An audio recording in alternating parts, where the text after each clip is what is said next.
रावलपिंडी में मूसलाधार बारिश हुई और देखते ही देखते मुताबिक इलाके डूब गए। North eastern parts of the country में इंटेंसिफाइड रेनफॉल है। जैसे अभी ये मानसून खत्म होगा तो साथ ही ड्राई स्पेल एंटर होगा।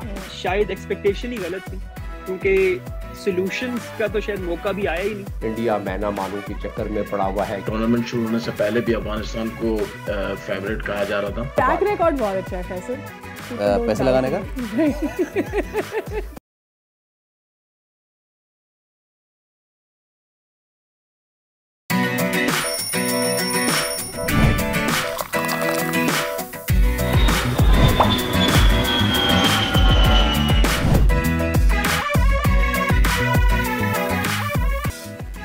नए डैम्स की तामीर पर ख्वाजा आसिफ मैदान में आ गए। कौमी असम्बली इजलास में कहा, हालिया सैलाब कुदरती आफत नहीं, इंसान के अपने हाथ से बनाई हुई आफत है। डैम्स पर सियासत ना करें, जो पानी ज़ाया हो रहा है उसे ज़ख़ीरा करना चाहिए। पंजाब के दरियाओं में सैलाबी सूरत हाल बरकरार। झंग, बहावलपुर, कसूर, हाफजाबाद, गुजरांवाला और गुजरात मुतासरा तरीन शहरों में शामिल। लाखों लोग बेघर होकर खुले आसमान तले इमदाद के मुंतज़िर। उधर सिंध में शदीद सैलाब के खतरात मंडलाने लगे। गुड्डू के मुकाम से 12 लाख क्यूसेक तक पानी गुजरने का खदशा। रनो मोहम्मद खान, ठट्ठा, सिजावल का इलाका ज़ेर आब। अंदरून सिंध के शहरों से अवाम की नकल मकानी का अमल जारी। मॉनसून का एक और धुआंधार स्पेल। विफाकी दारकूमत इस्लामाबाद में तूफानी बारिश, सड़कें पानी पानी। सेक्टर G11 में कई गाड़ियां डूब गई।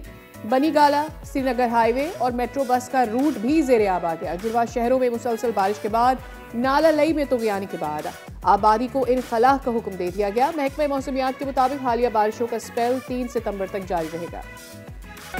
शंघाई ताउन तंजीम इजलास में पाकिस्तान को बड़ी सिफारती कामयाबी मिल गई। आलमी सतह पर दहशतगर्दी के खिलाफ पाकिस्तान के मौक़िफ़ की तायद। जाफर एक्सप्रेस और खुदकार हमलों की मजम्मत की गई। एलामी के मुताबिक ये हमले खत्ते के अमन व इस्तेहकाम को मुतासर करने की साजिश हैं, जिन्हें हरगिज़ बर्दाश्त नहीं किया जा सकता। रुकन ममालिक दहशतगर्दी के खात्मे के लिए पाकिस्तान के साथ खड़े हैं और मिलकर इस नासूर को जड़ से उखाड़ फेंकेंगे। सफरी की सीरीज में पाकिस्तान आज फिर अफगानिस्तान से टकराएगा। मैच जीतने की सूरत में पाकिस्तानी टीम फाइनल के लिए क्वालिफाई कर जाएगी। गुज़िश्ता रोज अफगानिस्तान ने UAE को 38 रन से शिकस्त दे दी। मैच में कामयाबी के बाइस फातेह अफगान टीम को 2 कीमती पॉइंट्स मिल गए। तालीमी मैदान में पाकिस्तान का नाम मज़ीद रोशन। होनहार तलबा ने मलेशिया में होने वाले आलमी मुकाबले में दूसरी पोजीशन हासिल कर ली। तलबा का बनाया हुआ जदीद प्रोजेक्ट आई पैकिंग कैसे काम करता है, आज के प्रोग्राम में जानेंगे। अस्सलाम वालेकुम, खुश आमदीद। बखैर रागले जी आया नू वशत के दुनिया बोले के साथ मैं हूँ फैसल करीम और मैं हूँ Sadia Samson. How are you today? I am not feeling good.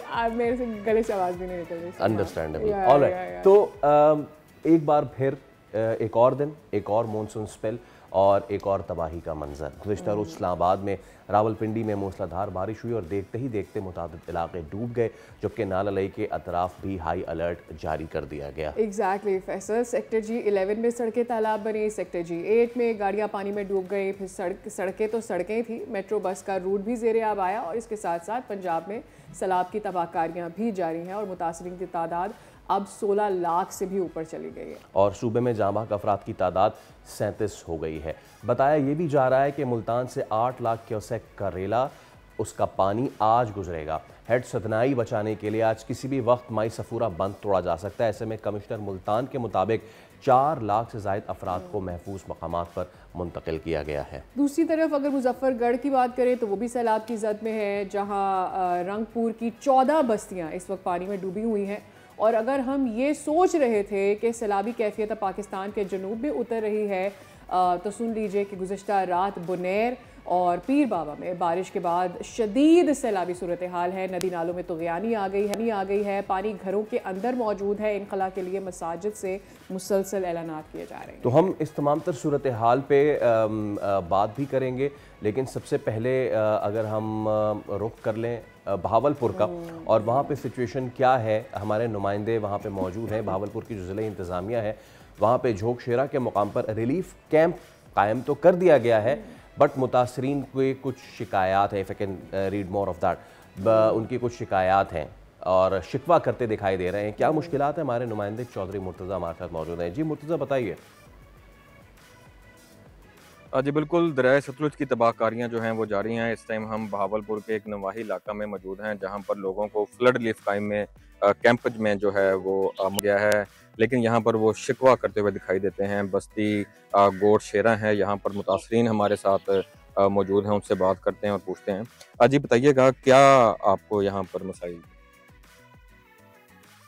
हमें जो है ना जानवरों के बहुत से मसाइल हैं, जैसे चारा और उनके खाने पीने का, पानी का बंदोबस्त नहीं है इधर।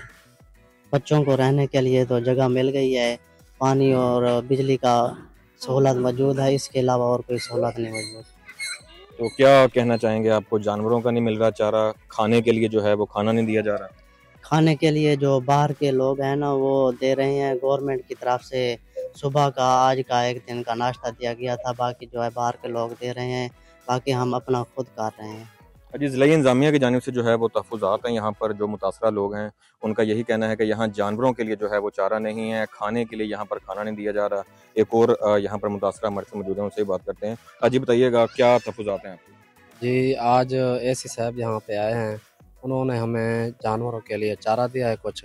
तकरीबन मेरे 8 जानवर हैं, उनके लिए उन्होंने हमें 20 किलो चारा दिया है। तो एक वनडे का थैला दिया है उन्होंने। हमारे तकरीबन हम 2 भाई हैं, एक मेरा अब्बू है। तकरीबन हमारे सारे 18 जानवर हैं और 4 बकरियां हैं 5। उनके लिए उन्होंने हमें वनडे का एक थैला दिया है, बाकी और कुछ नहीं दिया, बस यही दिया है उन्होंने। जी, यहाँ के जो मुतासरा लोग हैं, जो सैलाब से मुतासरीन हैं, उनका यही कहना है कि यहाँ पर रिहाइश तो मौजूद है, बिजली पानी की सहूलत भी मौजूद है, लेकिन यहाँ जानवरों के लिए जो चारा है वो इंतहाई कम है, और जो खाने पीने की जो हमारी दीगर ज़रूरियात हैं वो पूरी नहीं की जा रही। तो उनकी यही ज़िला इंतज़ामिया से रिक्वेस्ट है कि यहाँ पर जो है वो हमारी दाद रसी की जाए। बहुत शुक्रिया डिटेल्स देने के लिए। उधर बुनेर की सूरत हाल के हवाले से हम आपको कुछ देर पहले बता रहे थे, जब इंट्रोडक्शन भी कर रहे थे।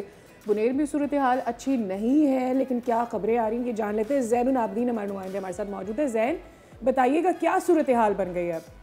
मैडम बिल्कुल जिस तरह आपने बताया तो बुनेर की सूरत हाल काफ़ी दिनों से अच्छी नहीं है। बुनेर में रात गए थे, जो बारिश का सिलसिला जो है वो दस्तूर जारी था, जिसकी वजह से पीर बाबा टांटा की इलाके से सैलाबी रेजा निकला था, जिसकी वजह से पीर बाबा बाजार और नदी नालियों में शदीद तोयानी आई गई थी। जो करीबी आबादी थी इसके घरों में पानी फिजाई हो गई थी।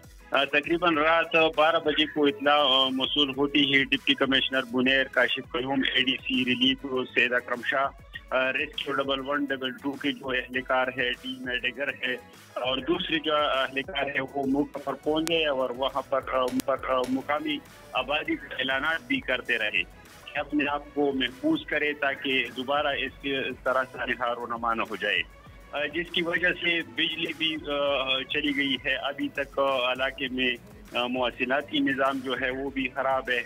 और गिरोह बगड़ा का एक इलाका है बुनेर में, वहाँ पर स्लेडिंग की वजह से एक बच्चे की जान बहक और 3 अफराद की जख्मी होने की इत्तलात भी मौसूल हुई है। अभी भी फिजा जो है वो सगवार है। जी अच्छा ज़ैन, मुझे ये बताएं, पिछली बार भी आया था सैलाब, इस बार भी आया है। पिछली बार के मुकाबले में इस बार देखा जाए तो पहले बता दिया गया था लोगों को, पिछली बार जो नुकसान हुआ था जाने नुकसान, उससे तो बचाया गया है लोगों को, चल अल्लाह का शुक्र है, लेकिन बार बार जो वहाँ पे स्ट्रक्चर को नुकसान पहुँच रहा है। अभी तो आया था सैलाब, अभी तो लोग समेट रहे होंगे अपने मामला, तो दोबारा आ गया। कितना माली नुकसान हुआ होगा लोगों को अब तक अंदाजन? तो अंदाजा ये तो कबल अज़ वक्त होगा, मगर सर जी अगर देखा जाए तो माली नुकसान ज़्यादा इसलिए वजह से हुआ है कि इसमें जो कड़ी फसलें थे, बागात थे, मार्बल इंडस्ट्री, जो कि ज़्यादातर लोग जो है मार्बल से वाबस्ता है, तो मार्बल इंडस्ट्री थे या पोल्ट्री फार्म थे या मछली के जो फार्म है, दूसरी जो चीज़ें हैं या लाइव स्टॉक की अगर मैं बात करूँ तो काफ़ी मुतासर हुए। कारोबारी लोग जो है वो भी मुतासर हुए हैं, उसकी दुकानें जो है वो बिल्कुल चले गए हैं। पीर बाबा के इलाके में तकरीबन 15 के करीब दुकानें जो है वो बिल्कुल ख़राब हो गए हैं, वो बिल्कुल कारोबार के काबिल नहीं रहे हैं। ठीक है, बहुत शुक्रिया डिटेल्स देने के लिए ज़ैन। आप बुनेर से आगाह करते हैं, एब्सोल्युटली बिल्कुल ठीक कह रहे हैं कि अभी तो वो लोग गुजरे हैं, आई मीन रिकवरी का टाइम तो मिला ही नहीं उनको, और हम कह रहे थे कि अब जो बारिशें होंगी शायद वो इतनी तबाही नहीं मचाएंगी, बट नीचे जो स्ट्रक्चर मौजूद है वो उस किस्म की बारिशों के लिए तैयार ही नहीं है। बेसिकली स्ट्रक्चर है ही नहीं, एक्चुअली है ही नहीं ना। अच्छा, हमने एक बार फिर शुमाल की बात की, let's come back to Punjab. और नारोवाल की हमने गुज़िश्ता रोज़ भी अपडेट ली थी। हर तरफ यहाँ पे सिचुएशन जो है वो तबाही के मनाजिर हैं, लोग अपने घर छोड़ चुके हैं, हुकूमती इमदाद के मुंतज़िर हैं, और जो है कुछ तंजीमें जो हैं वो भी मदद कर रही हैं अपनी मदद आपके तहत। तो ओवरऑल सिचुएशन क्या है नारोवाल से जान लेते हैं। हमारे नुमाइंदे शहजाद हसन हमारे साथ, हुसैन मौजूद हैं। जी शहजाद, बताइए इस वक्त क्या सूरत हाल है नारोवाल की? जी बिल्कुल, इस वक्त मैं मौजूद हूँ करतारपुर के मज़ाफ़ाती इलाका किला वड़ाइश में, जहाँ के इलाका मकीन इस वक्त भी 2 से 3 फीट पानी की वजह से परेशान है, और यहाँ की जो स्कूल की दीवारें हैं वो भी टूट चुकी हैं, लोगों की छतें भी गिरी हैं, और लोग जो है नकल मकानी कर इस वक्त रोड पे मौजूद हैं। लेकिन वहीं पर जो फलाही तंजीमें हैं वो भी इनकी इमदाद के लिए यहाँ पे पहुँची हैं, उनको खाना दिया जा रहा है, और यहाँ पे जो फ्लड रिलीफ कैंप भी लगाए गए हैं, उसके साथ साथ मेडिकेशन भी की जा रही है। इस वक्त फलाही तंजीम के जो चेयरमैन है वो भी यहाँ पे हमारे साथ इस वक्त मौजूद हैं, उनसे बात करते हैं। जी, पिछले 5 दिन से ये सैलाब की जो सिचुएशन है ये सबके सामने है, और ये इलाका सबसे ज़्यादा मुतासर हुआ है। इनके घरों में छतों तक पानी पहुंचा हुआ था, और इस वक्त इन लोगों को मदद की ज़रूरत है। ये करतारपुर का एरिया हो या पोर्ट नैना जहां से रावी स्टार्ट होता है, ये सारे इलाके बहुत मुतासर हैं। मुखैर हज़रात सबको दरख्वास्त है कि आप भी पहुँचें। जी बिल्कुल, आपने इनकी बात सुनकर कहना यही है कि जब तक ये इलाका मकीन वापस अपने घरों में नहीं जाते, हम इनकी खिदमत यहाँ पे करते रहेंगे। और साथ ही साथ वो मुखैर हज़रात से अपील भी कर रहे हैं कि वो भी निकलें और इंसानी खिदमत के जज्बा से सरशार होकर इनकी मदद के लिए पहुँचे। नारोवाल से आप हमें अपडेट कर रहे थे। अच्छा, अब क्योंकि सिंध की तरफ इसका रुख है, रुख क्या है मतलब एंटर हो चुका है बहुत सारे इलाकों में। सिंध में 2 तरीके से ये दाखिल होगा। एक तो जो हैदराबाद की पट्टी है, सखर वाली जो पट्टी जो मुल्तान से, एक वहाँ से एंट्री होगी, और दूसरी तरफ जो साहिली पट्टी है जिसमें केटी बंदर आता है, जिसमें ठट्टा आता है, तो ये 2 मुख्तलिफ सूरत हाल का सामना करना पड़ेगा सिंध को। अब यूँ तो तमाम मुताल्लिक़ा महकमे हैं, फलाही इदारे हैं, मुतासरीन की मदद के लिए ये पेश हैं, लेकिन ऑन ग्राउंड क्या सिचुएशन है। और रेस्क्यू 1122 ने भी वहाँ पे अमली काम शुरू कर दिया है। घोटकी के कच्चे में मुतहरिक है, कच्चा जिसके हवाले से ये वज़ीर आला ने भी कहा, वज़ीर आला सिंध ने, कच्चा तो पूरा डूब जाएगा। तो हमारे नुमाइंदे बरकत बलोच हमारे साथ मौजूद हैं। बरकत, ज़रा बताएं इस वक्त घोटकी की क्या सिचुएशन है?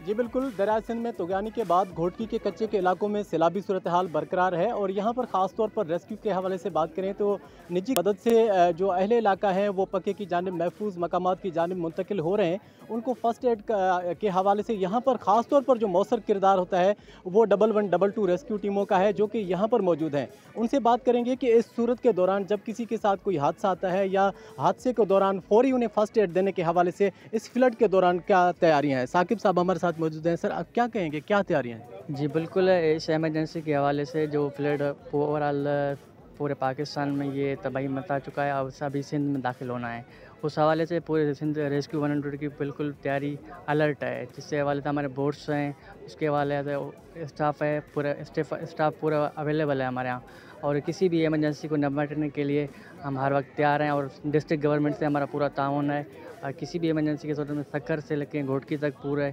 हर इमरजेंसी के दौरान तैयार हैं। अच्छा, किस तरह लोग हादसे की सूरत में रब्ता करें, किस तरह आप तक रसाई मुमकिन हो सकती है? जी, अब हमारा स्टाफ अभी यहाँ शेख बंद पे अवेलेबल है किसी भी इमरजेंसी को निपटने के लिए, और हमारी हेल्पलाइन भी है 1122 पे आप कॉल कर सकते हैं। जी, कच्चे का इलाका ख़ास तौर पर हसास इलाका है, कादरपुर शेख बंद। यहाँ पर रेस्क्यू 1122 की टीमें मौजूद हैं, वो किसी भी हादसे की सूरत में किसी भी फ़र्स्ट एड देने के हवाले से यहाँ पर मौजूद हैं। ताहम इस वक्त कच्चे के तमाम इलाकों में सैलाबी सूरत हाल है। मज़ीद मुमकिन सैलाबी सूरत हाल का जो खदशा ज़ाहिर किया जा रहा है, उसके पेश नज़र लाइव स्टाक, वेटनरी, सेहत आमा के हवाले से भी टीमें मौजूद हैं, डॉक्टर्स मौजूद हैं। ताहम इस वक्त कच्चे के इलाकों में दरियाए सिंध में तुगयानी है, और तमाम तर जो तैयारियाँ हैं की जा रही हैं ताकि जो मुमकिन बड़े सैलाब का रेला आ रहा है उससे निपटा जा सके। जी ठीक है, आप हमें सूरत हाल के हवाले से आगाह कर रहे थे। वेराज अगर आगे बढ़ें, गुड्डू बैराज के पानी की सूरत हाल की बात करें, वहाँ पर भी मुसलसल इजाफा हो रहा है, और बताया जा रहा है कि 42,000 क्यूसेक इजाफे के साथ अब जो पानी का बहाव वहाँ पर है वो 3,60,000 777 तक पहुंच चुका है। कच्चे के लोग नकल मकानी करने के लिए क्यों तैयार नहीं है, ये जावेद मलिक हमारे नुमाइंदे हमें अपडेट करेंगे। जावेद बताएगा, क्या वक्त से पहले इन लोगों को बताया नहीं गया था कि इन्होंने अपना सामान समेटना है ताकि ये मूव करें? क्या वजह है, क्यों नहीं जाना चाहते यहाँ से? जी बिल्कुल, गुड्डू बैराज के मुकाम पर पानी की सतह में इजाफे का सिलसिला जारी है। गुज़िश्ता 24 घंटों में 42,000 इजाफे के साथ इस वक्त गुड्डू बैराज पर 3,60,000 क्यूसेक का रेला गुजर रहा है, जो दरमियाने दर्जे का सैलाब डिक्लेयर कर दिया गया है। इस वक्त अगर बात की जाए हिफाजती इंतजाम की, पाक फौज और सिंध पुलिस के दस्ते जो हैं वो के बंद, टोड़ी बंद और दीगर हिफाजती बंदों पर मुकर्रर किए गए हैं। ज़िले इंतजामिया कच्चे के मकीनों को अलर्ट तो जारी कर रही है, मगर उनकी नकल मकानी के लिए कोई संजीदा इक़दाम नहीं उठा रही। इस वक्त भी 20 से ज़ायद सरकारी सतह पर ऐलान किए गए रिलीफ कैंप खाली हैं, कोई कच्चे से नकल मकानी शुरू नहीं हुई, जिससे बायस हालात सूरत हाल ख़तरनाक होने का अंदेशा है। आइंदा 24 से 48 घंटों में गुड्डू बैराज पर पंजाब से आने वाले पानी का एक बड़ा रेला गुजरेगा, जिसके बायस कच्चे के 19,955 घर मुतासर होंगे। ज़िले इंतजामिया को चाहिए कि कच्चे के इलाके में राश पजीर अफराद को फौरी तौर पक्के में नकल मकानी करवाए, जैसे माल मवेशी और जानी और माली नुकसान का खतरा कम हो सके। जी ठीक है, आप हमें अपडेट कर रहे थे कश्मीर से, और आगे चल के मज़ीद भी कुछ अपडेट्स हैं वो आपके सामने हम रखेंगे। बट सिचुएशन क्या है अब मौसम की, क्योंकि कल हमने देखा कि इस्लामाबाद में शदीद बारिशें थीं, और ये नवा स्पेल है मानसून का। सो आर वी एक्सपेक्टिंग मोर?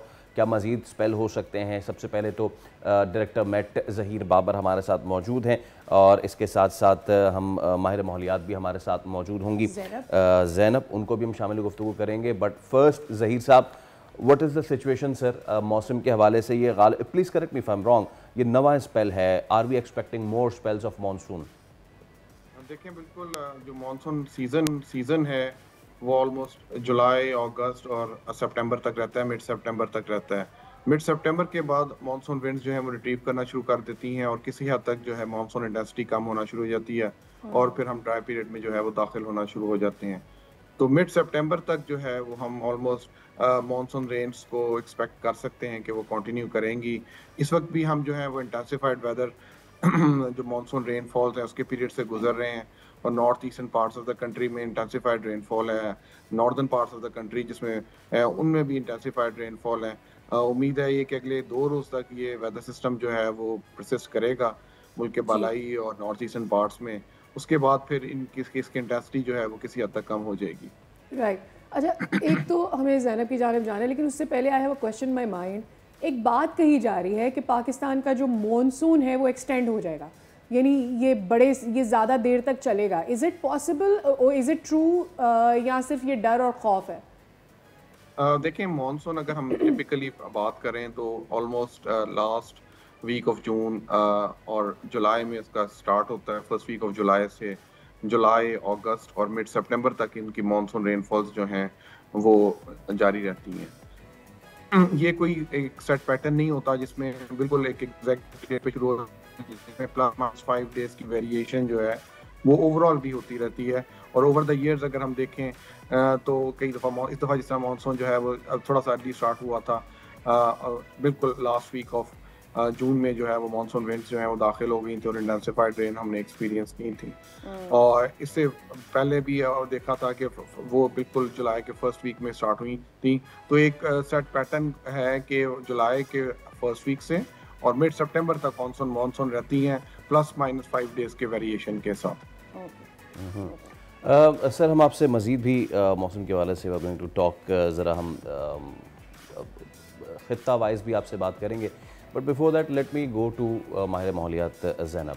नहीं ज़ैनब, हम मुसद्दिक मलिक साहब भी ये कह चुके हैं कि जी अगले साल इंटेंसिफाइड होंगे, अर्ली स्टार्ट होगा मानसून का, लेट ख़त्म होगा, मानसून स्पेल्स ज़्यादा होंगे। But the situation is it's not the monsoon only ना, it is the monsoon, it is the GLOF यानी ग्लेशियर का पिघलना, and then please add insult to injury जो इस वक्त भारत वाले मामलात हैं। ऐसी बात है, वो अपने आप को तो नहीं डुबोएगा, उसके कुछ अपने तहफ़्फ़ुज़ात भी हैं और कुछ उसकी इल विल भी हैं कि जब वो इस ऐसे मौके पे पानी छोड़े कि जहाँ पे हमारी फसलें खड़ी हों। सो हम कितनी बड़े चैलेंज का सामना कर रहे हैं ज़ैनब, और क्या हम इसके लिए सीरियस भी हैं, इसको फाइट करने के लिए, इसे मिटिगेट करने के लिए?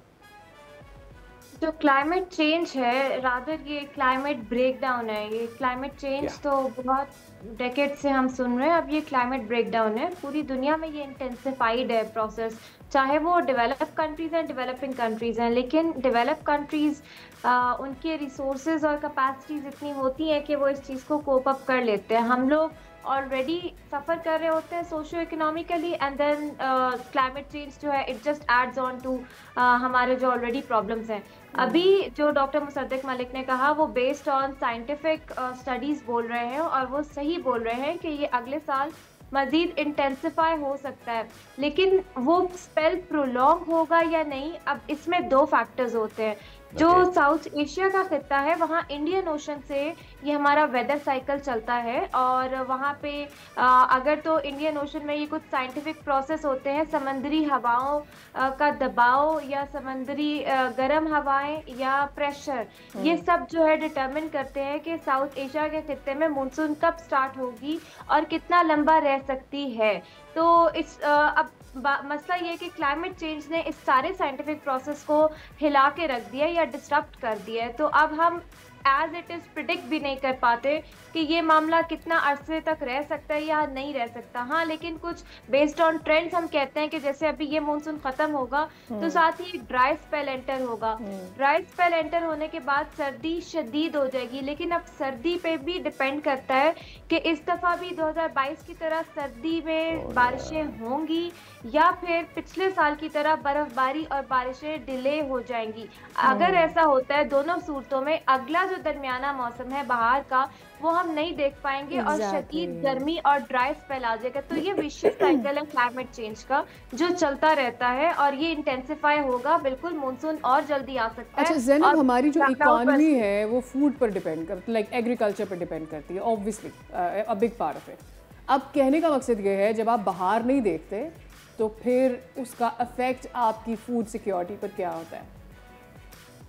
देखिए, आपको 2022 का हीट डोम याद होगा, हीट वेव जो स्प्रिंग में जिसके बाद सुपर फ्लड आए थे। तो उसमें ये होता है कि मुसलसल कंसेक्यूटिवली ड्राई स्पेल चलता है और गर्मी शदीद पड़ती है कि आपको बाहर के मौसम में 40 डिग्री सेल्सियस तक टेम्परेचर आप पोठोहार रीजन में और ये जो पंजाब साइड है आप देख रहे होते हैं। उससे क्या होता है कि जो आपके फॉर एग्जांपल जो कैश क्रॉप्स हैं उसमें अगर गंदुम है तो गंदुम के जो सीड होते हैं वो अंदर से सड़ जाते हैं और आपके कैश क्रॉप की एक्सपोर्ट डिक्लाइन कर जाती है, वो उस तरह से मैच्योर नहीं हो पाते। सेम गोज फॉर जो आपकी बाकी फसलें हैं उस मौसम में, उनके वो भी सड़ जाती हैं। तो ये बहुत बड़ा फैक्टर होता है और ये हमने 2022 में भी देखा था, ये 2023 में भी देखा था कि हमारे एक्सपोर्ट्स डिक्लाइन कर गई थी कैश क्रॉप्स की। तो बिल्कुल आपकी फूड इनसिक्योरिटी बहुत ज़्यादा फैल जाती है। अभी भी देखें सैलाबों में जो फसलें खड़ी फसलें तबाह हुई हैं उसके बाद आपको फूड इनसिक्योरिटी का मसला पड़ता है और आने वाले मौसम में भी। अच्छा ज़हीर साहब, ये जो सादिया ने भी बात की, इसी को मैं अगर एक्सटेंड करूँ आपकी जानिब लेकर आऊँ, मौसम का बदलाव या फिर जैसे ज़ैनब कह रही हैं कि it's not the change, it's the break down now, but क्या ये ब्रेक डाउन है या फिर मौसम अपने आप को ठीक कर रहा है, करवट ले रहा है? हम देख रहे हैं कि पैटर्न्स शिफ्ट हो रहे हैं, गर्मियाँ कहाँ जा रही हैं, सर्दियाँ कहाँ जा रही हैं, हार्श हो रही हैं या बिल्कुल भी नहीं है मुल्क के मुख्तलिफ हिस्सों में। So what is your assessment on it? Is it the वाकई is it the fall of the climate, या फिर ये अपने आप को ठीक कर रहा है, करवट ले रहा है मौसम, और मौसम के करवट लेने के साथ साथ हमें भी अपने आप को उसी हिसाब से अडेप्ट करना होगा? देखें, क्लाइमेट चेंज के हवाले से हम कहते थे कि क्लाइमेट चेंज होगी, लेकिन अब हम देख रहे हैं कि वो क्लाइमेट चेंज हो चुकी हुई है, या उसे आप क्लाइमेट ब्रेकडाउन का लफ्ज़ दे दें, नाम दे दें। ओवर द ईयर साइंटिस्ट जो हैं, climate scientist, weather scientist, environmentalist, इस चीज़ का हमें इंडिकेशन देते आए हैं कि वेदर जो है वो एक ऐसी नहज पे जा रहा है जहाँ पे उसके अनअवॉइडेबल सर्कमस्टांसेस जो हैं वो पैदा हो जाएंगे। अनफॉर्चुनेटली हम उस दौर से गुजर रहे हैं जब क्लाइमेट ने एक ऐसी चेंजेस ले ली हैं जो कि उसके नॉर्मल पैटर्न से हटके हैं। जो क्लाइमेट मॉडल्स हैं वो आइंदा आने वाले दिनों में भी इसी तरह बता रहे हैं कि जो एक्सट्रीम वेदर इवेंट्स हैं, ना सिर्फ उनकी फ्रीक्वेंसी में इजाफा होगा बल्कि उनकी इंटेंसिटी में भी इजाफा होगा। और जो एरियाज उनके अंडर आते हैं एक्सट्रीम वेदर इवेंट्स के, चाहे वो हीट वेव्स हों, फ्लैश फ्लड्स हों, रिवराइन फ्लड्स हों, लैंडस्लाइड्स हों, फॉरेस्ट फायर्स हों, ट्रॉपिकल साइक्लोन्स हों, इन तमाम में जो है उसकी फ्रीक्वेंसी में इजाफा होगा, इनकी इंटेंसिटी में इजाफा होगा, बल्कि एरियाज जो हैं इनगल्फ करते हैं उसमें भी इजाफा होगा। तो अब जहाँ तक बात है कि अब हम इसके लिए कर क्या सकते हैं, दो हम तरीके हैं हमारे पास। एक तो है कि हम एडाप्टेशन की तरफ जाएं और एक लॉन्ग टर्म मिटिगेशन है उसके उनकी तरफ करें। आपने अभी फूड सिक्योरिटी के हवाले से बात की थी, तो अगर हम ये देख रहे हैं कि क्लाइमेट चेंज की वजह से हमारे टेम्परेचर्स जो बढ़ रहे हैं, तो हमें फर्स्ट ऑफ ऑल जो है वो एडाप्टेशन की तरफ जाना पड़ेगा कि अडाप्ट करें उन चेंजेस को अपनी रोज़मर्रा की ज़िंदगी में, चाहे वो एग्रीकल्चर प्रैक्टिसेस हों, इरिगेशन प्रैक्टिसेस हों या रोज़मर्रा के मामूलात हों, तो उनके अंदर हमें अपने आप को अडाप्ट करने पड़ेगा। और फिर एक ये लॉन्ग टर्म पॉलिसी मेजर्स हैं कि हम मिटिगेशन की तरफ जाएं, अपने एमिशंस को कंट्रोल करें, लोगों को उस तरफ आगाही दें कि जो क्लाइमेट चेंज है वो एक हकीकत बन चुकी हुई है और हमें इस चीज़ों का हमें अंदाज़ा होना चाहिए कि जो एक्सट्रीम वेदर इवेंट्स हैं शायद वो अब ज़्यादा फ्रीक्वेंटली होंगे और उसके लिए हमें अपने आप को जो है रेजिलिएंट जो है सोसाइटी की तरफ हमें मूव करना होगा। राइट। अच्छा ज़ैनब, अडेप्टेबिलिटी करनी है, हम सबको करनी है। Being an expert on whether changes, what do you think हमारी अडेप्टेबिलिटी क्या है इस वक्त और हमें अपनी कैपेसिटी कहाँ कहाँ बढ़ानी होगी? देखिए, अडेप्टेबिलिटी का हमारे मुल्क के लिए मतलब ये होना चाहिए कि रेजिलियंस बिल्ड करनी है, यानी कि अब हमें मालूम है कि ये सारे मामलात हैं, इनके साथ रहते हुए हमें कैसे जीना है और कैसे ज़िंदगी गुजारनी है। हम अपनी रोज़मर्रा लाइफस्टाइल के क्या मामलात होने चाहिए जो क्लाइमेट के साथ हम लोग इन मामलात के साथ रहते हुए कर सकें। देखिए, इसमें एक टर्म होती है लोकली लेड अडेप्टेशन, यानी कि आप ये देखते हैं कि बॉटम अप अप्रोच क्या है और डिस्ट्रिक्ट लेवल से, क्योंकि अब आपको पता है अर्बन फ्लडिंग का मसला पहले आता है, उसके बाद रिवराइन फ्लड होता है, दरियाई सैलाब। तो हमें ये देखना है कि लेट्स जस्ट से अगर पंजाब के कौन से डिस्ट्रिक्ट्स जो हैं प्रोन टू फ्लडिंग है, कौन से डिस्ट्रिक्ट्स प्रोन टू ड्राउट है और हीट वेव्स हैं, उसकी बेसिस पे हमें बॉटम अप अप्रोच के साथ प्लानिंग करनी होती है। अब अगर लाहौर का मसला दरियाई सैलाब है और राजनपुर का मसला हिल टॉरेंट्स की वजह से सैलाब है, तो वहाँ की प्लानिंग वहाँ के मुताबिक होती है। राजनपुर में आपका हिल टॉरेंट से जो सैलाबी रेला आता है उसको कैप्चर करने के लिए आप वहाँ चेक डैम बना सकते हैं। लाहौर में दरियाई सैलाब को देखते हुए आपको जो है मियावाकी फॉरेस्ट और स्पॉन सिटीज का कॉन्सेप्ट लगाना होता है। इसी तरह केपी में करक में जो है ड्राउट का मसला है, तो वहाँ पे आप अंडरग्राउंड वाटर रिचार्ज के लिए मामलात करते हैं। और फिर ये सारे मामलात तब होते हैं जब आप फाइनेंशियल रिसोर्सेज को मोबिलाइज करने की स्ट्रैटेजी बनाते हैं। और पाकिस्तान में इस वक्त एज पर Pakistan climate change act national climate change fund होना चाहिए था, जो कि नहीं है। अगर वो होता तो आप डोमेस्टिक रिसोर्सेज को टैप कर सकते हैं और नेशनल एड पर रिलाई नहीं करते। मेरे ख्याल से हमें इस वक्त सेल्फ सफिशिएंट होने की ज़रूरत है कि हम कहाँ पे अपनी इन्वेस्टमेंट प्रायोरिटाइज करें। आपको प्रायोरिटी बताना होता है कुछ सेक्टर्स को जिसमें आपको इन्वेस्टमेंट इनवाइट करनी होती है, plus the bankable projects. Bankable project आपने पिच करने होते हैं इंटरनेशनल इन्वेस्टर्स को, और वो इसके साथ साथ आप प्राइवेट सेक्टर, फाइनेंशियल इंस्टीट्यूशंस को इन्वॉल्व करना होता है। रियल एस्टेट सेक्टर को इन्वॉल्व किए बगैर एब्सोल्युटली ज़ैनब, आपने क्लाइमेट फाइनेंसिंग की एक चीज़ छेड़ दी है और that's an absolute new topic, spot on, a new thing, and उसको करना पड़ेगा rather than going to every country of the world. खासतौर पर वो ममालिक जो ये कह चुके हैं कि हाँ जी हम कार्बन एमिशन करते हैं, जो कर सकते हैं आप कर लें हमारा। बहुत शुक्रिया ज़हीर बाबर, बहुत शुक्रिया ज़ैनब नईम, आप दोनों हमारे साथ।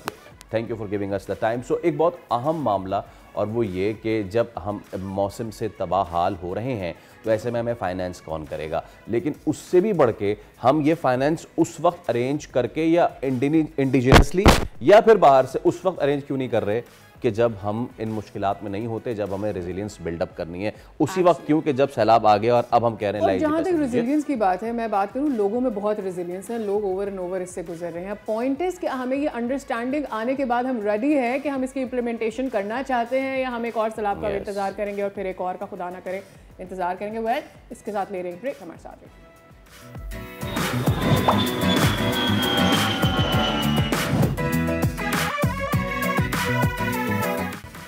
Welcome back. और ब्रेक से पहले हम बात कर रहे थे कि सैलाब की तबाहकारियाँ क्या हैं और हम उनसे निपटने के लिए क्या इकदाम कर रहे हैं, लेकिन अब वक्त आ गया है उन लोगों के बारे में बात करने के लिए कि जो इस वक्त इस सूरत हाल से गुजर रहे हैं और उनको बचाने का ये टाइम है, उनकी मदद करने का टाइम है। उनकी रोज़मर्रा की ज़िंदगी में जो भी वैल्यू ऐड कर सकते हैं, वैल्यू तो क्या ऐड कर सकते हैं, उनके दिन किस तरह से गुजर रहे हैं हमें अंदाज़ा भी नहीं है। इस वक्त पाकिस्तान में सैलाब से तकरीबन 16 लाख से भी ज़्यादा लोग हैं वो मुतासर हुए हैं। और सिर्फ अगर पंजाब की ही मैं बात कर रहा हूँ तो मुख्तलिफ हादसात में अमवात की तादाद अब 40 से भी ऊपर जा चुकी है। सबसे बड़ा मसला जो दरपेश होता है ना सादिया, उनमें से खाने पीने का होता है। सबसे बड़ा मसला साफ़ पानी का हुसूल। अब एक तंजीम है बूंदे शम्स, वो ये काम किस तरीके से अंजाम दे रही है सैलाब ज़दा इलाक़ों में, किस तरीके से they are trying their level best के लोगों को कम से कम पीने का साफ़ पानी फराहम हो सके। अब सोचिए, हर तरफ आपके सैलाब का पानी है, गंदा पानी है, उसमें जानवर मरा हुआ है एंड ऑल, और ऐसे में आपके पास अगर कोई साफ़ पानी लेकर आए तो वो एक बोनस होता है। तो बूंदे शम्स के जो ओनर हैं हमज़ा फ़र्रुख, वो हमारे साथ आज मौजूद हैं। हम बात करते हैं। हमज़ा, अस्सलाम वालेकुम, आपके वक्त के लिए। आई एम गेसिंग कि आप ये काम सोलर से कर रहे हैं। थोड़ा मुझे बताइए कि ये जो प्रोजेक्ट है आपका कितने लीटर पानी फ़िल्टर करके ये लोगों को दे रहा है रोज़ाना की बुनियाद पे, और मुतासरीन के लिए कितनी बड़ी नेमत है ये, specially when it comes to the flood affecteds. देखिए, एक आफत के टाइम पे चंद लीटर जो है वो डिफरेंस है between life and death, between and health. तो एक हमारी डिवाइस जो है, जो एसएस बॉक्स है, जो शमसी तवानाई को इस्तेमाल करके आलूदा पानी को, फ्लड के पानी को पीने काबिल बना रहा है। वो 10,000 लीटर एक दिन में कर सकते हैं और एक घंटे में तकरीबन 600 से 700 लीटर हम लोगों को प्रोवाइड कर रहे हैं। ठीक है, ये बताइएगा कि इस वक्त फ्लड अफेक्टेड एरिया में कितने वाटर फिल्ट्रेशन प्लांट्स आपके काम कर रहे हैं, क्या कोई मोबाइल यूनिट्स भी हैं, और किस तरह से ये यूनिट्स इस वक्त काम करें, ऑपरेशनल हैं?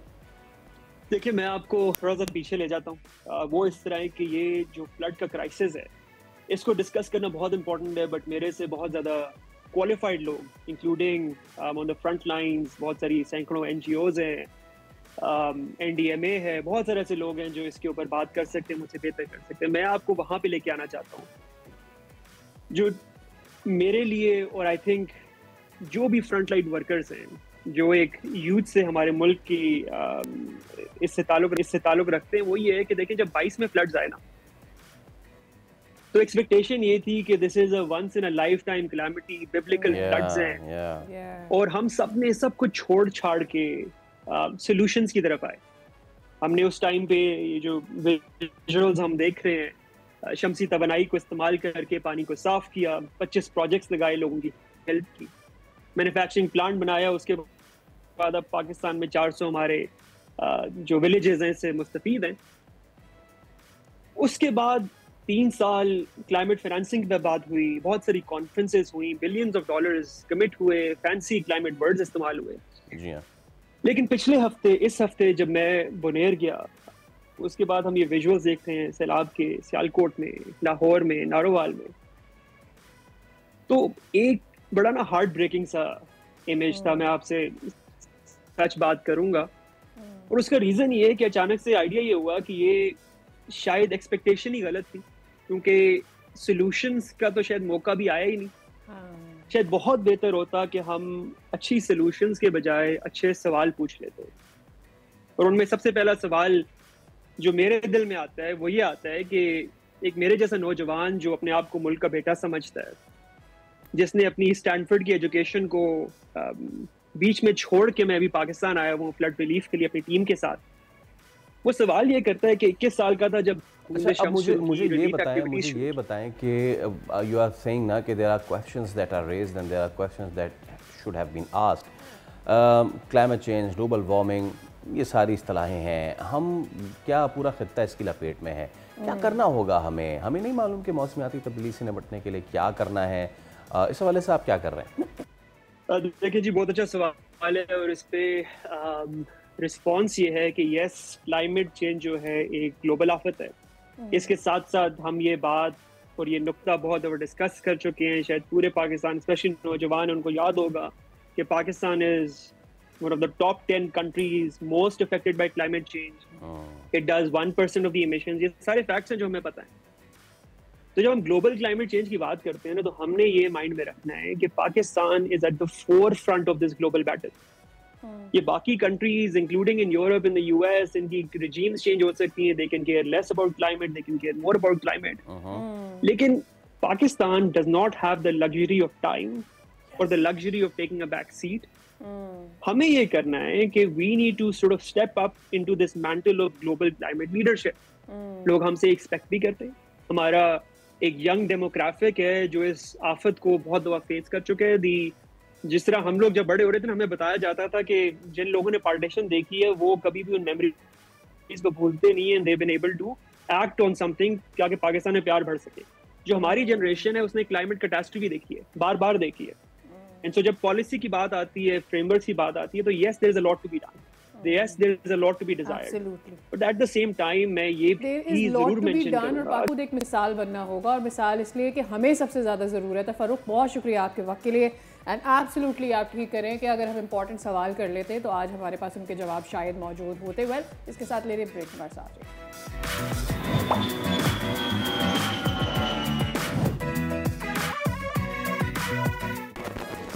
आप देख रहे हैं दुनिया बोल। टॉक अबाउट शंघाई ताउन तंजीम में पाकिस्तान को बड़ी सिफारती कामयाबी, दहशतगर्दी के खिलाफ पाकिस्तान के मौक़िफ़ की तायद हुई है। बिल्कुल, और आलमी रहनुमाओं के इजलास में जाफर एक्सप्रेस खुजदार हमलों की भी मजम्मत की गई है। और अलामिया जो SCO इजलास का जारी किया गया है उसमें हमले में जो खित्ते की अमन व इस्तेहकाम को मुतासर करने की साजिश उसे करार दिया गया है। दूसरी जानिब रुकन ममालिक दहशतगर्दी के खात्मे के लिए पाकिस्तान के साथ खड़े हैं।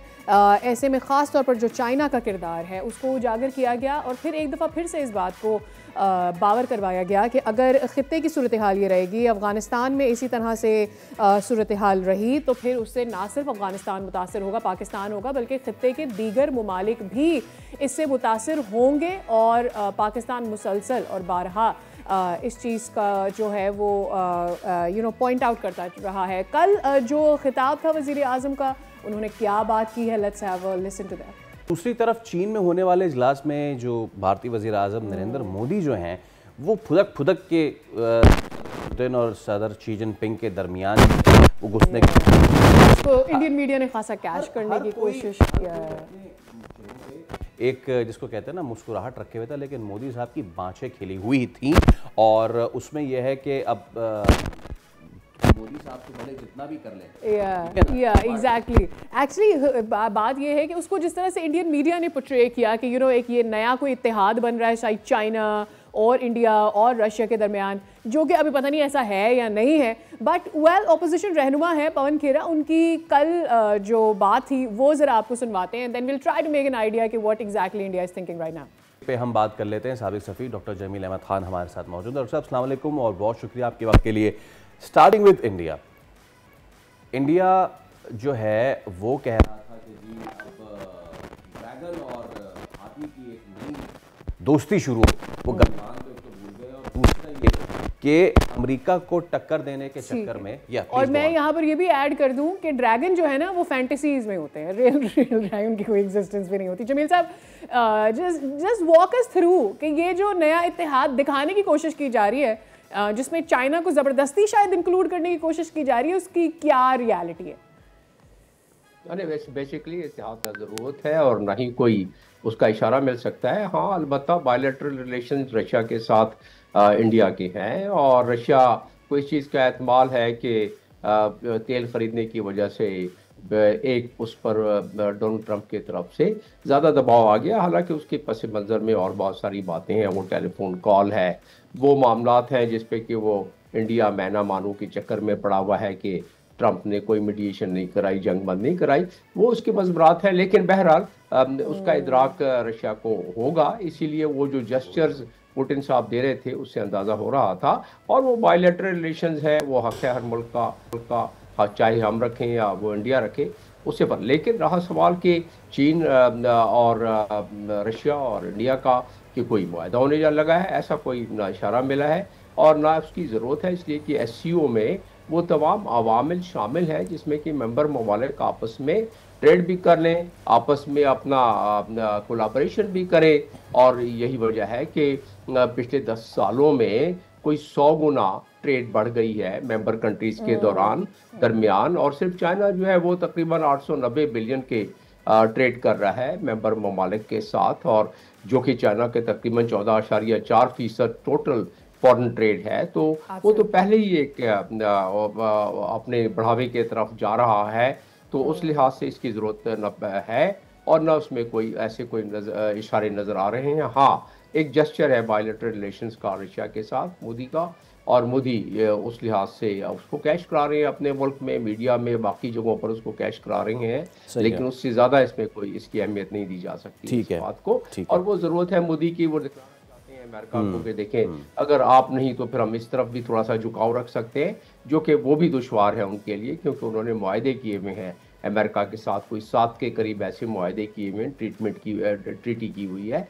जिससे आसानी से अगर वो निकलना भी चाहें तो नहीं निकल सकेंगे और ना ही इस स्टेज पर वो चाहेंगे कि निकलेंगे। जी, दैट्स इट। लेकिन अल्टीमेटली जिस तरह ये जो ग्लोबल साउथ ताकत और कुव्वत अपने आप में उसको खुद ब खुद नेचुरल तरीके से हासिल हो रही है, आपने देखा कि पुतिन की अपने तकरीर में उन्होंने क्या कहा कि किस तरह ग्लोबल साउथ का उन्होंने जिक्र किया, बैंकिंग सिस्टम का जिक्र किया, अपना जो है वो करेंसी के एक्सचेंज का, कि किस तरह हम पेमेंट सिस्टम अपना करेंगे, हम किस तरह उस पेमेंट सिस्टम से निकलेंगे जो अमेरिका ने किया है। पुतिन ने यहाँ तक कह दिया कि ताकि डॉलर के जो जोर है वो ख़त्म हो, और ये चाह रहे हैं वो तकरीबन उस लिहाज से। और उसके साथ साथ जो आपस में चाइना ने खुद अनाउंस कर दिया अपनी फराखदिली के साथ कि 2 बिलियन युआन मैं देता हूँ अपने मेंबर कंट्रीज़ के लिए, ताकि उनकी मदद की जा सके और उन पर खुशहाली पैदा हो। और 10 बिलियन वो जो SCO डेवलपमेंट बैंक का क़याम का फैसला हुआ है उसमें किया। लेकिन इसमें कलीदी बात जो जियो पॉलिटिकल लिहाज से है वो ये है कि ईरान पर US की बम्बार्डमेंट को बहुत ज़्यादा कंडेम किया गया है, और साथ में जो गज़ा पर इजराइल का जो जेनोसाइड चल रहा है उसको न सिर्फ कंडेम किया गया है। जमील साहब, अगर मैं इसमें if I can mention one question, यानी कि इसराइल को आंखें दिखाई गई हैं, यानी कि अमेरिका को आंखें दिखाई गई हैं सिफारती मामले पे, सियासी मामले पे, इकोनॉमिक मामले पे। इससे अब मेरे 2 सवाल है। एक तो ये कि चाइना अपने आप को इन 20 ममालिक के साथ दुनिया का नया लीडर डिक्लेयर करवाने के दावेदारी में बिल्कुल अव्वल नंबर पे आ गया है ना। एक तो चीज़ ये, क्या इसका मतलब ये समझा जाए कि भारत जो अपने आप को विश्व गुरु कह रहा था, भारत को अपनी उस पोजीशन से अब हटना पड़ेगा और उसको भी अमंग अदर कंट्रीज सफबंदी करनी पड़ेगी और चाइना के साथ मिलकर चलना पड़ेगा? एक चीज़। दूसरी चीज, इस सारे मामले में how can Pakistan cash in, what is Pakistan situation? Because जहां पे हम भारत को कह रहे हैं कि जी आप जो है वो अमेरिका के बगैर तो वी कैन नॉट सर्वाइव, तो पाकिस्तान को भी तो इस मामले में देखना पड़ेगा ना कि हमें भी, हम ना इधर नाराजी मोल ले सकते हैं ना उधर नाराजी मोल ले सकते हैं। So both for India and Pakistan, how tough this situation is? देखिए, इसमें दो चीजें हैं।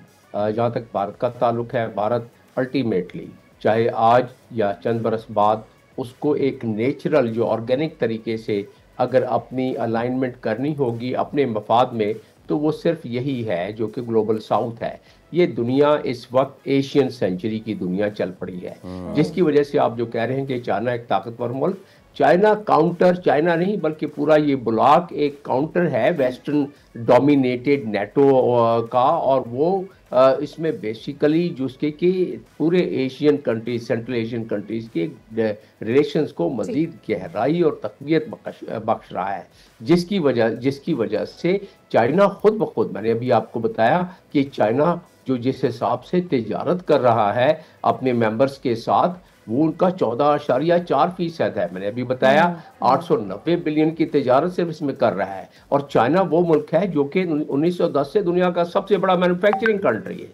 चाइना वो मुल्क है जो 1913 से सबसे बड़ा ट्रेडिंग कंट्री है। तो चाइना तो एक ऑर्गेनिक तरीके से बड़े आराम से अपनी तरक्की के तरफ जियो इकोनॉमिक्स पे उसने जोर दिया। और अब जियो इकोनॉमिक्स, जब भी कोई मुल्क जियो इकोनॉमिकली ताकतवर बन जाए तो अपनी इकोनॉमी को, अपनी जियो इकोनॉमिक पोजीशन को बरकरार रखने के लिए, उसको दवाम पहुंचाने के लिए उसको जियोपॉलिटिकल लैंडस्केप में भी शामिल होना पड़ता है। वही अब चाइना कर रहा है। ये एक तसलसल है, एक अपवर्ड ट्रेजेक्ट्री का। और जिस तरह के अभी पूरी दुनिया की देखें आबादी, इस वक्त 1/3 ग्लोबल जीडीपी जो है वो इस खिते में है। और मैंने आपको अभी बताया 24% दुनिया की टोटल जमीन, दुनिया की टोटल लैंड एरिया जो है वो इस खिते में है। 42% आबादी इस खिते में है। 4 न्यूक्लियर पावर इस खिते में है। तो एक नेचुरल सा एक अमल है। यही तो एक वो बेचैनी है। इस बात की कि खिता कितना रेडी है इस चीज को एक्सेप्ट करने में, इसका कॉन्फिडेंस लेने में। Are we ready to leave the West help और इस तरफ आ जाए, हम अलाइन होना शुरू हो जाए चाइना के साथ। एग्जैक्टली। अच्छा, जमील साहब हमारे साथ ही मौजूद रहिएगा। चौधरी अकमल कर चुके हैं, माहिर माशियात हैं आप। अस्सलाम वालेकुम and very good morning to you sir. Chaudhary sahab ये बताइएगा, हम ये बात कर रहे हैं कि जी China is all set, China ने ऑर्गेनिकली अपने तरीके को, अपने आप को बढ़ाया है। एससीओ इजलास के थ्रू वो इस खित्ते के ममालिक को अपने साथ जोड़ रहा है। वो चाहता भी है और प्रूव भी कर रहा है कि इन अ फ्यू ईयर्स और may be in decade dollar का जोर उतना नहीं रहेगा। Having said that, where does Pakistan stand? हम जानते हैं हमारे इस वक्त यूएसए के साथ क्या रिलेशंस हैं, ट्रेडिंग वाइज भी हम कहाँ जा रहे हैं, खासतौर पे इस हुकूमत के साथ यूएसए की। देखिए, पाकिस्तान की अगर मैं बात करूं, पाकिस्तान की पोजीशन जो है वो बड़ी मुस्तहकम है और बैलेंस्ड है।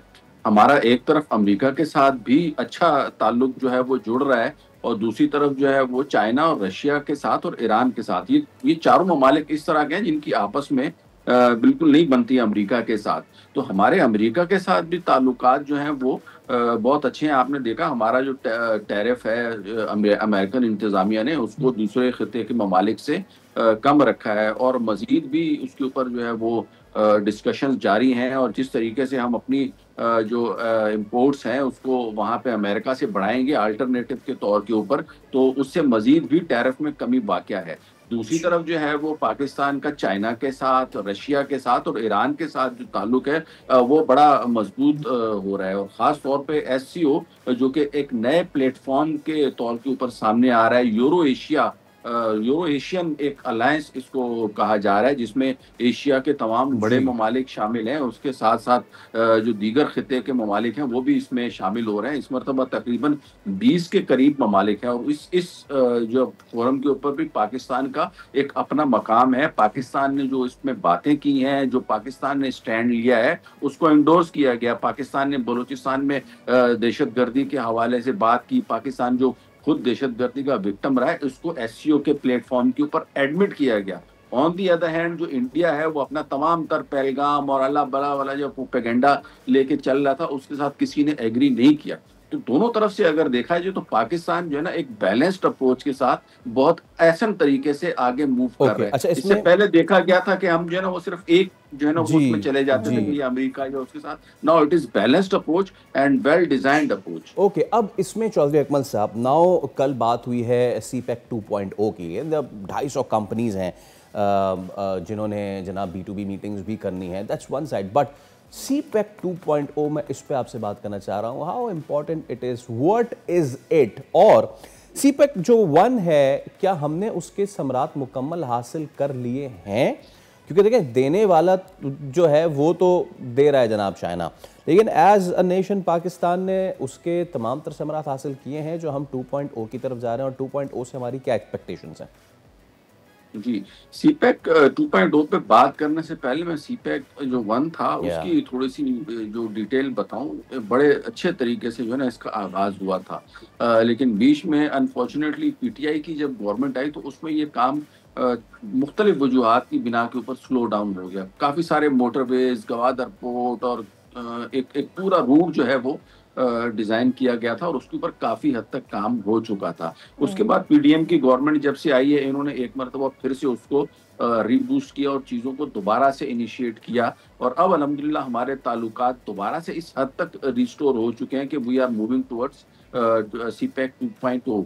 यहाँ पे जो 2.2 1.0 जो था उसमें देखें पावर प्लांट्स कुछ लगे हैं, उसके बाद जो हाईवेज हैं वो बनी है, जो राहदारी जिसे हम कहते हैं, जिसके ज़रिए जो है वो तिजारत पाकिस्तान, चाइना और फिर आगे सेंट्रल एशिया की रियासतों तक हो सकेगी। उसके बाद अब ये जो 2.0 आ रहा है उसमें जो है वो रेल के ज़रिए जो ML1 है उसके प्रोजेक्ट के ऊपर काम शुरू होगा। मुख्तलिफ जो इकोनॉमिक जोन्स हैं वो काम में आएंगे, उनको बनाने के ऊपर फोकस किया जाएगा ताकि पाकिस्तान में भी मैन्युफैक्चरिंग और असम्बलिंग का काम जो है ना वो शुरू हो सके। अब इसकी अहमियत इस हवाले से बड़ी बेहतर है कि अमेरिका ने चूंकि जो टैरिफ आयद किया हुआ है वो चाइना के ऊपर भी तकरीबन ज़्यादा है, 25% के लगभग है, और इंडिया के ऊपर भी आप देखें तो 50% के करीब टैरिफ है। तो अब उससे पाकिस्तान को फ़ायदा ये हुआ है कि ये जितने भी जो हमारे खित्ते के नज़दीकी मैन्युफैक्चरर्स हैं ये पाकिस्तान में आके इंडस्ट्री लगाएंगे और कोशिश करेंगे कि वाया पाकिस्तान जो है वो चीज़ें अमेरिका को एक्सपोर्ट हों। और उसमें अब थोड़ा बहुत जो है ना वो जो सुनने में भी ये आ रहा है कि इवन चाइनीज़ जो इन्वेस्टर हैं वो भी पाकिस्तान में अपनी जो मुख्तलिफ गारमेंट्स के हवाले से इंडस्ट्री लगाने का जमील साहब का कमेंट ले लेते हैं before we close this segment. Jameel sahab ये बताइएगा, जिस तरह फैसल ये बात कर रहे हैं कि we move towards 2.0, but the fact is कि हम किस हद तक चाइना को भी प्रॉब्ली सेटिस्फाई कर पाए हैं with all the investment China ने पुट इन की है। और ये जो बातें की जाती हैं कि जी पाकिस्तान अपने अहदाफ हासिल नहीं कर पाया, ये सिर्फ क्या प्रोपेगेंडा है, इल्यूजन है, या रियलिटी कुछ और है?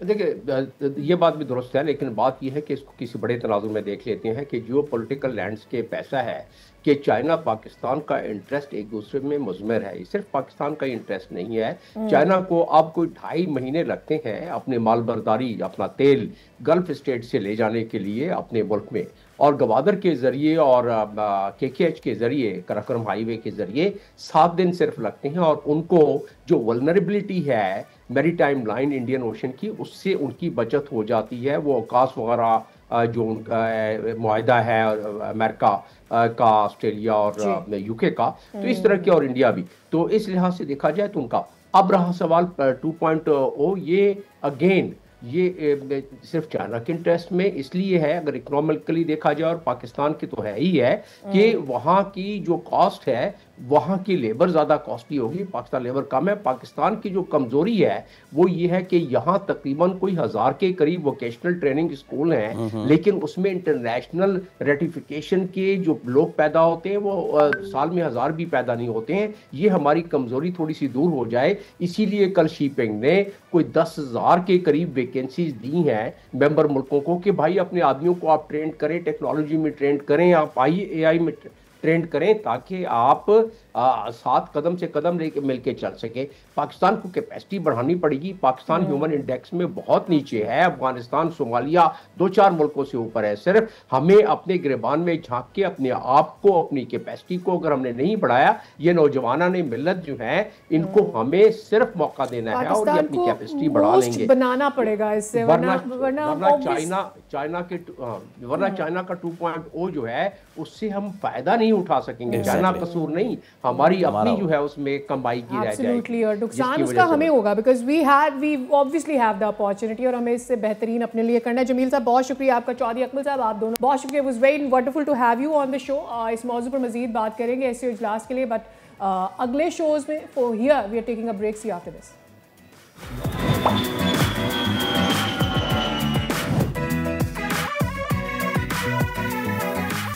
एक बार फिर आपको कहेंगे खुशामदीद। वेल एक बहुत टफ किस्म की सीरीज चल रही है, बहुत मुश्किल, पसीने छूट गए हैं हमारे, इतने टफ मैचेस हो रहे हैं। Well Pakistan happened to win, so good thing for us. आज भी एक मैच है, बट बिफोर एक मैचअप होपफुली हम वो जीत जाएंगे। बिफोर हम इस पे बात करें, remember the name not Carlos Brathwaite, लेकिन आसिफ अली ने रिटायरमेंट का ऐलान कर दिया, which is a shocker to a lot of people. Asif का वैसे तो ये कहना था, उन्होंने सबका शुक्रिया अदा किया एंड सारी चीज़ें, but Asif had a very turbulent time. जिस वक्त उन्होंने खेलने शुरू किया, उनकी जो साहबजादी थी वो बीमार पड़ी, and then unfortunately she passed away, और इस सारी सूरत हाल में भी वो खेलते रहे, which again tells us It is so easy to criticize a player on their form and on their fitness. Any professional, it is so yes, जो कितना भी आसान public होता है, eye में शख्स होता है, कितना आसान होता है, लेकिन आपको नहीं पता होता कि वो शख्स अपने पीछे किन किन चीज़ों से जूझ रहा है. So happy retirement Asif Ali, और you have given us good memories. हम आपको ऑब्वियसली इन द लीग्स तो देखते ही रहेंगे. राइट, एंड डेफिनेटली आपके लिए बहुत सारी अपॉर्चुनिटी की विंडोज होंगी जो कि खुलने जा रही हैं. And absolutely you are a star of Pakistan and I am sure you have a long way to go. Step अच्छा जी, अब ज़रा मज़ीद बात कर लेते हैं from the star to the fault in our stars. और वो ये है कि यही तो मसला है कि बेचारे क्यों हैं और अफगानिस्तान के खिलाफ बेचारे क्यों. चलिए, तो अब तक जो हो चुका है उस पर ज़रा हम बात कर लेते हैं. सैयद हैदर, क्रिकेट एक्सपर्ट, हमारे साथ मौजूद हैं. अस्सलाम वालेकुम हैदर भाई, और बहुत शुक्रिया आपके वक्त के लिए. सो हैदर भाई, 2 मैचेस पाकिस्तान ने खेले, आज उसका तीसरा मैच है. यूएई के मैच की तो खैर क्या बात करें, वो तो सारे अपने ही लड़के थे जो खेल रहे थे, जिन्होंने हमारे खिलाफ हाफ सेंचुरी की. आसिफ पठान वो भी पाकिस्तान से खेल चुके हैं, उनके कप्तान हैं वो भी खेल चुके हैं ZTBL से. तो before the series we were scared of them as well, so okay, so at least give the credit to them. Credit तो देना चाहिए. तो आज के मैच को कैसे देख रहे हैं? पहले मैच का अहाता कैसे करेंगे जो हमने अफगानिस्तान के खिलाफ खेला? देखिए, पाकिस्तान का आज जो मैच है वो इतना मुश्किल नहीं होगा. अलबत्ता अफगानिस्तान के लिए बड़ा ज़रूरी है कि वो अपनी जो फॉर्म है जिसके लिए वो मशहूर हैं, और टूर्नामेंट शुरू होने से पहले भी अफगानिस्तान को फेवरेट कहा जा रहा था, तो अपनी फॉर्म हासिल करने के लिए आज उनको दिखाना पड़ेगा कुछ. कल के मैच में भी आप यूएई के साथ अगर देखें, अफगानिस्तान कोई इतना अच्छा मुकाबला नहीं किया. अफगानिस्तान ने जीत तो गए हैं, लेकिन यूएई ने अपनी अच्छी परफॉर्मेंस दिखाई. फिर पाकिस्तान के खिलाफ भी यूएई ने अच्छी दिखाई दी. तो अफगानिस्तान इतना ज़्यादा वो एग्रेसिव नज़र नहीं आ रहा जितना कि तसव्वुर किया जा रहा था. और उनके जो मैन बैट्समैन है वो नहीं चल पा रहे हैं. रहमानुल्लाह, गुरबाज टीम डिपेंड करती है उन पे, वो नहीं चल रहे हैं. बॉलिंग में भी अगर देखें तो राशिद खान अच्छी बॉलिंग की उन्होंने, लेकिन उस तरह नहीं की जिसके लिए वो मशहूर हैं. तो आज का भी मैच मुझे तो ऐसा लगता है कि पाकिस्तान के लिए आसान ही होगा. और अफगानिस्तान जो है वो अगर पहले बैटिंग की, उनकी कोशिश ये होगी मेरे ख्याल से कि आज पहले बैटिंग करें ताकि एक बोर्ड पे एक फिगर ला सकें और पाकिस्तान को थोड़ा प्रेशर मिले. लेकिन सलमान अली आगा लकी हैं, खुशकिस्मत हैं, टॉस जीत जाते हैं, और अगर जीतते हैं तो वो बैटिंग करेंगे. तो ऐसा लगता है किस्मत पाकिस्तान के साथ साथ चल रही है. ये बहुत ज़रूरी है, आपने बात कर दी कि पाकिस्तान के साथ साथ किस्मत चलना बहुत ज़रूरी है. तो चल रही होती है. From toss to बारिश to fitness, कुदरत का निज़ाम, हम सब चीज़ों के लिए दुआ कर रहे होते हैं कि यार. So Pakistan is in final. What is your expectation? क्या आज के मैच से पहले फाइनल? देखिए, पाकिस्तान और अफगानिस्तान ही फाइनल में होंगे, दोनों टीमें. देखें ना, अब ये सीरीज जो है इसकी इतनी अहमियत नहीं है और ना इसका कोई प्रेशर है पाकिस्तान पे. मैं आपको बता दूं, असल चीज जो है वो बाद में जो है एशिया कप है. एशिया कप में पाकिस्तान को जो है उसमें पाकिस्तान के लिए हर मैच मुश्किल होगा. इंडिया के साथ भी होगा, दूसरी टीमों के साथ भी होगा. तो वहां पे अगर यहाँ से परफॉर्मेंस अच्छी लेके जाएंगे. अब पाकिस्तान का जो मेन प्रॉब्लम आ रहा है कि फखर जमान जो है वो दोनों मैचों में नहीं चल सके. उनकी वो फॉर्म नहीं है.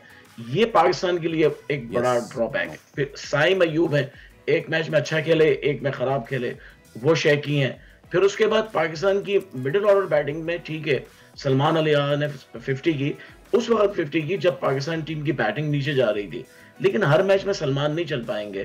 तो टॉप ऑर्डर अगर नहीं चलेगा T20 में तो मिडिल ऑर्डर जो है वो भी कुछ नहीं कर पाता. ये बड़ी अहम चीज़ है. मैं समझता हूँ कि पाकिस्तान की जो मैनेजमेंट है उसको ये देखना चाहिए कि हमने कितने मार्जिन से दोनों मैच जीते हैं. मार्जिन अगर कम नजर आ रहा है, मुझे कम से कम पाकिस्तान को, यूएई को तो कम से कम 100-125 रन से हराना चाहिए था. इतनी अच्छी बॉलिंग है पाकिस्तान की. तो ये एक थोड़ा सा वीक पॉइंट है पाकिस्तान का. और अगर पाकिस्तान जो है सिर्फ मैच जीतना ही चाहता है यूएई से, तो फिर तो मेरे ख्याल से कोई फायदा नहीं है सीरीज. एब्सोल्युटली ठीक है साहब, बहुत शुक्रिया आपका वक्त के लिए. देखना है कि आज पाकिस्तान उसी फॉर्म करता है अगेंस्ट अफगानिस्तान या फिर Afghanistan bounces back. There are many chances. By the way, और पाकिस्तान थोड़ा इजी ले लेता है. तो आज आप किस पे लगा रही हैं आप? ऑब्वियसली पाकिस्तान, प्लीज जीत जाओ. नादरीन पकड़ लें इनको, ये पैसे लगा रही हैं, ये इन्होंने ऑन एयर इस चीज का एतराफ़ कर लिया। आपको अंदाजा नहीं है कि आजकल क्या कौन कौन लोग पकड़ने जा रहे हैं, फंस रहे हैं इस मामले में। खैर, जोक से ट्रैक रिकॉर्ड बहुत अच्छा है फैसल पैसे लगाने का। अच्छा, लेट्स मूव ऑन। और भी बातें हमें करनी है क्रिकेट के अलावा। There are other heroes that are shining bright and making us proud, और हम आपको मिलवाने जा रहे हैं पाकिस्तान की होनहार उन लड़कियों से जिन्होंने मलेशिया में जाके पाकिस्तान का नाम रोशन किया। दूसरी पोजीशन अपने नाम की पाकिस्तान टीम में हिबा कैसर, शानूर खान और दुआ थी, और इसमें से शानूर और दुआ हमारे साथ मौजूद हैं। इनका एक प्रोजेक्ट था जो कि आई ट्रैकिंग था। ये बेस्ड है हेल्थ जो टेली हेल्थ कम्युनिकेशन है उस सिस्टम पर। इसके ज़रिए जो क्रिटिकल इलनेस के लोग होते हैं विच कांट मूव अराउंड, वो अपने आंखों के एक्सप्रेशंस, उनकी मूवमेंट के ज़रिए बताते हैं कि उनको व्हाट दे वांट और how they want to be addressed. So ये इनका एक प्रोजेक्ट था। ना सिर्फ इन्होंने वहाँ पर सेकंड पोजीशन हासिल की, बल्कि they did a great job over there, Pakistan का नाम भी रोशन किया। आज ये हमारे साथ मौजूद हैं और इनके लेक्चरार भी हमारे साथ मौजूद हैं जिनसे हम बात करेंगे। और engineer Hasan Ali who led the project as well। तो अस्सलाम वालेकुम आप दोनों को। अस्सलाम वालेकुम, बहुत बहुत सबसे पहले तो कांग्रेचुलेशंस। अमिस्ट ऑल दिस मेरे ख्याल से ऐसे प्रोजेक्ट के लिए फर्स्ट सेकंड मायने नहीं रखता। इट इज़ दी थीम जिस पे आप काम कर रहे हैं। सो हु लाइक, चले लेडीज़ फर्स्ट पहले तो जो थीम है वो बड़ा ज़बरदस्त है। कैसे काम करता है ये, कितना सक्सेस रेट है? Please talk me through the journey. And also I would want to know कि इसके पीछे मोटिवेशन क्या थी, from where did it come to your mind कि इस पे काम करना है? So we are the students of biomedical engineering and we are supposed to make certain projects, right? तो हमने जो है अपने third year and second year में बहुत सारी वॉलंटियरशिप्स की हैं, इंटर्नशिप्स की हैं। तो हमारा जो है ना different NGOs and rehabilitation centres में विज़िट रहा एंड वहाँ पर हमने ऐसे पेशेंट्स देखे जिनको कम्युनिकेट करने का मौका नहीं मिल पा रहा है। फॉर एग्ज़ाम्पल पैरालिसिस के पेशेंट्स जो बिल्कुल अपने हाथ और पाँव से और अपने मुंह से भी बोल नहीं सकते, तो उनको कम्युनिकेट करने का मौका या वो अपने थॉट्स और फीलिंग्स किस तरह से लोगों के साथ कन्वे कर सकते हैं या अपने केयर गिवर्स के साथ कन्वे कर सकते हैं। तो यहाँ से हमारा आइडिया बॉर्न हुआ and we started working on this. अब अगर हम बात करें तो एग्जिस्टिंग सॉल्यूशंस के बारे में, तो they were all touch based, but if you look into it, but paralysis के patients can not use their hands, right? So we wanted something that is touchless. So we thought about it and we started working on something that is eye tracking based, and our system works on blink technology which detects blinks and lets the user communicate their क्या इसमें जो pupil का contraction होता है और expansion होता है, क्या वो भी इसमें इंक्लूडेड होता है? या श्योर। अच्छा, बेसिकली एक एल्गोरिथम होता है जिसको हम कहते हैं आई एस्पेक्ट रेशो। ठीक है। तो आई एस्पेक्ट रेशो को हम लोग कैलकुलेट करते हैं और वो कितना ओपन है और कितना कम है उसकी बेसिस पे जो है ये आई को ट्रैक करता है बेसिकली जो हमारा सिस्टम है। ओके, विच मीन्स कि ये हमारी सिर्फ आँख ही है, वो कितनी ज़्यादा मल्टी फंक्शनल है कि आप सिर्फ से देखने का काम नहीं ले रहे हैं, लेकिन ये आपको जो सेंस कर रही है। Since I am non medical person engineer साहब, सो प्लीज़ अगेन थोड़ा सा मुझे बताइए कि आप लोगों ने इसको टेस्ट किया, इसका सक्सेस रेट क्या रहा, and then what happened in Malaysia? सबसे पहले तो मैं ये कहना चाहूँगा कि ये कामयाबी जो है वो सिर्फ हमारे डिपार्टमेंट या सलीम हबीब यूनिवर्सिटी की नहीं है, बल्कि पूरे पाकिस्तान की कामयाबी है। क्योंकि पाकिस्तान को बैनुल-अक़वामी सतह पर रिप्रेजेंट करना और फिर उसमें कंपटीशन में इंटरनेशनल फोरम में जाना और वहाँ जीतना, तो मैं ये चाहूँगा कि पूरे पाकिस्तान की कामयाबी है और पाकिस्तान ही का नाम रिप्रेजेंट करना है। और हमारी जो यूनिवर्सिटी का विजन है वो भी यही है कि यहाँ पे बच्चे यूजुअली हम पढ़ते हैं और बाहर चले जाते हैं, मगर आप यहाँ स्टडी करें इस लेवल की कि आप इंटरनेशनली कम्पीट कर सकें। So this is the whole thing. Second जो आपका सवाल है कि इसकी स्केलेबिलिटी किस तरह की है, तो बेसिकली जैसे शानू ने अभी बताया कि ये बहुत पेनफुल सिचुएशन होती है कि आप अपनी बात आगे कन्वे नहीं कर सकते, तो उस कंडीशन में किस तरह से इसको आप तो सबसे बड़ा जो इसमें चैलेंज था वो यही था कि सोर्स कैसे आइडेंटिफाई होगा जब हाथ भी ना चल रहे हों, आप वॉइस एक्टिवेटेड भी ना हों, क्योंकि पैरालिसिस में भी कभी आप पार्शली मोबिलाइज होते हैं, कभी आप फुली मोबिलाइज होते हैं। तो अगर इमोबिलाइजेशन हो रही है और आप बोल भी नहीं पा रहे, then how will you communicate with the care giver. So this is a main idea. और फिर आई ब्लिंक के थ्रू उसको हमने जो है वो टेस्ट किया, डिफरेंट जो है वो सब्जेक्ट्स हमारी यूनिवर्सिटी में वॉलंटरली अवेलेबल थे, उन पर हमने टेस्ट किया। इसके भी क्लिनिकल ट्रायल्स फर्दर अभी जो है वो इन प्रोसेस हैं, इन द पाइपलाइन है, ठीक है। और फर्दर ये कि सक्सेस रेट ये कि आई की जो कॉन्ट्रैक्शन है उसका एक ड्यूरेशन होता है कि हम जब पलक अपनी आई ब्लिंक करते हैं तो उसका एक ड्यूरेशन है, तो उस ड्यूरेशन को हमने सेट किया हुआ है थ्रेशोल्ड लेवल पे, और वो उसके हिसाब से डिटेक्ट करता है कि अगर आप शॉर्ट ब्लिंक करते हैं तो वो आपके ऑप्शंस स्क्रॉल होते हैं, और जब आप लॉन्ग ब्लिंक करते हैं तो उसका भी ड्यूरेशन है, तो फिर वो आप ऑप्शन सेलेक्ट करते हैं। So this is how the software works. Right. अच्छा दुआ, यू वर टॉकिंग, जैसे अभी बात कर रहे थे एल्गोरिथम की, आप बात कर रहे थे, you know person to person और उसकी डिसेबिलिटी ये डिसाइड करती है कि उसकी आई किस तरह से रिस्पॉन्ड करेगी। Some people have complete right side paralysis, उनकी एक ही आंख कर रही होती, दूसरी आंख उस तरह से रिस्पॉन्ड नहीं कर पा रही होती। एल्गोरिथम उसको कैसे सपोर्ट करता है, लाइक इसकी प्रैक्टिकलिटी की अगर हम बात करते हैं? अच्छा, बेसिकली इस तरीके से होता है कि हमारे पास डिफरेंट एल्गोरिथम्स होते हैं। हम लोग का जो बैक एंड है वो पाइथन लैंग्वेज पे वर्क करता है। उसके अंदर हमारे पास डिफरेंट एल्गोरिथम्स होते हैं। हमारे पास एक एल्गोरिथम है, उसका नाम है मीडिया पाइप। उसके थ्रू हम लोग पहले पूरे फेस मैश को डिटेक्ट करवाते हैं, देन उसके बाद आई एस्पेक्ट रेशियो वर्क करता है जो कि पीपल की कॉन्ट्रैक्शन वगैरह को डिटेक्ट करके फिर आगे कन्वे करता है कि जो भी इंडिविजुअल यूज़र है उसकी आइज़ कितनी ओपन है, कितनी क्लोज हैं, एंड देन उसके अकॉर्डिंगली ब्लिंकिंग वर्क करती है हम लोग। This is just the beginning. Would you add एक और चीज़ भी अपने जवाब में कि this is just the beginning, इसमें कितनी आगे जा सकते हैं हम, और इसमें क्या सोचा हुआ है कि ये भी इसमें आ सकती हैं चीज़ें? Yeah, so our project basically is for people who are obviously impaired, right? But we are also targeting people who belong to the low income areas, right? For example, the people in rural areas who do not get access to such devices, assistive devices. तो हम चाह रहे हैं कि हमारी जो software है that should be at very low cost, तो हर तबके का लोग इंसान जो है वो इसको अफोर्ड कर सके और अपने लिए assistive device को ला सके। Yeah, exactly.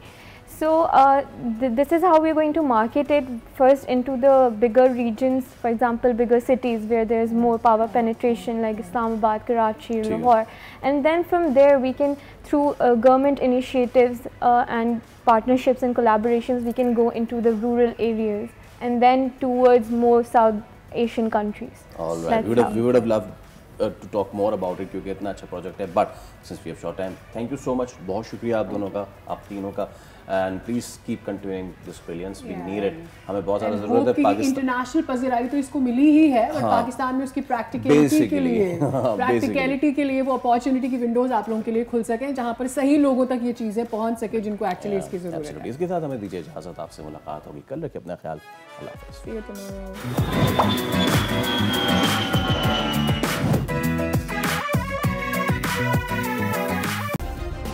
सब्सक्राइब करें और बेल दबाएं ताकि कोई खबर रह न जाए।